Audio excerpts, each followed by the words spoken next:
appreciate everybody coming out tonight. And a couple of things before I get started. There's a county council hearing on Tuesday at 10:15. They're going to be looking at the geothermal issue. Jay Ignacio, if I'm pronouncing that right, President Helco will be giving a presentation, as will IDC. I think it's important that if this issue is important to you, that you try to either submit testimony or come down and let the county council know that this issue is something that their community is concerned about, and that it's really moved along down the path quite far already, much farther than a lot of us may know, or a lot of you may know. So I encourage you to kind of pay attention, find out if you can come to the county council. You can do it at any of the satellite offices or at the Hilo office. The other thing is, Barbara said that we're going to have a speaker while people are milling around. That speaker is going to be Kapoho Opihikao. I would prefer to have him speak before everybody starts milling around, out of respect to Kapoho. So this meeting came about because the state and the county have been working on these new projects, which is a massive project from what I can understand, for quite some time. And they haven't came out here and they haven't talked to us about it. They've issued they had a geothermal working group formed that issued a final report to the state without ever talking to us. The health and welfare of the community were never looked at. We were never given a chance to have any input in that before they issued their final report to the state. So because of that, I started talking to some of the neighbors where I live in Pohiki, and nobody knew anything about what was going on. So we had a meeting, and we just started talking to neighbors. About 30 people showed up to that meeting, and everybody was really concerned, and really we were trying to find out what's going on. Very little information was available to us, and so what we didn't know, the mayor was coming out the next week. So the mayor came out the next week, and we showed up, and we had told our friends, and we had about 80 or 100 people showed up at the mayor's meeting that time. And what the mayor told us was that he didn't know how many projects there were going to be. He didn't know how big they were going to be. He didn't know where they were going to be, or he didn't know who had leased land for these projects yet. But he said some different things to the Kahala Chamber of Commerce, and he said some different things in the Philippines.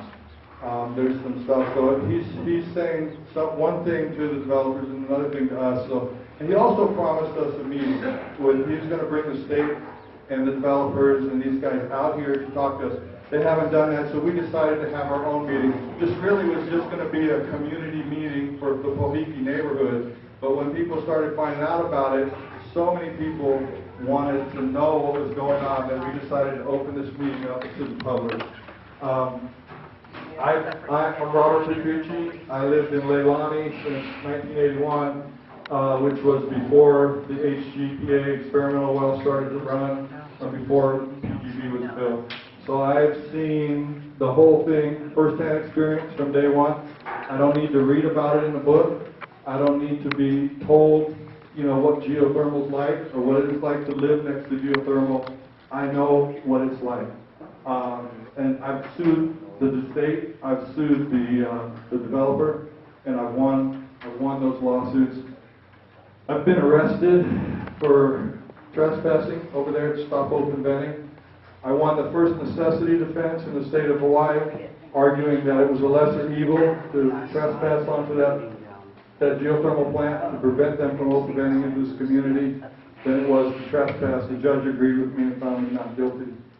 So one of the lawsuits I was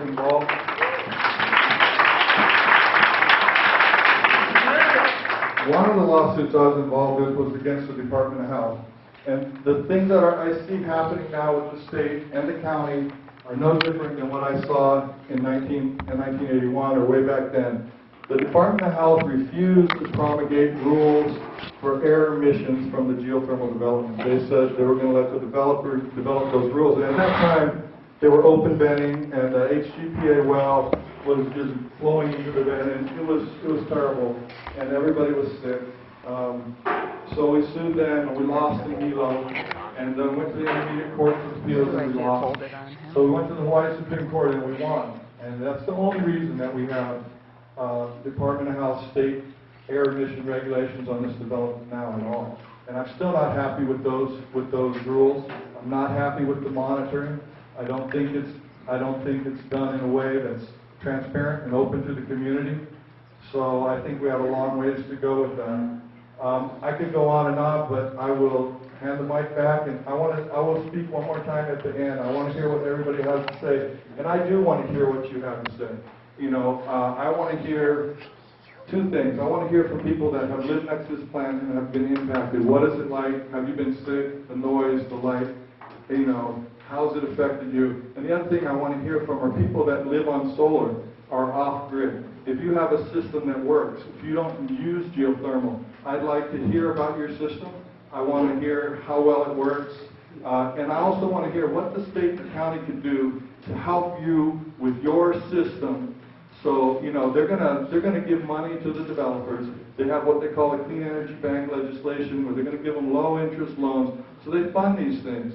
And I think that they should fund us. I think I think they're worried about the more people that go on solar, we pull off of the grid and it makes it harder for the grid. But I think I think geothermal is obsolete. I think solar is the way. It's going to take 30 years to pay for these plants. And in 30 years from now, I think 5 and 10 years from now, right now, I'm putting in a solar system, and I think it's competitive at 44 cents a kilowatt hour. Right now, I think solar is competitive with what you pay telco. Okay, I'm being asked to. I got a lot more to say. I'll be back.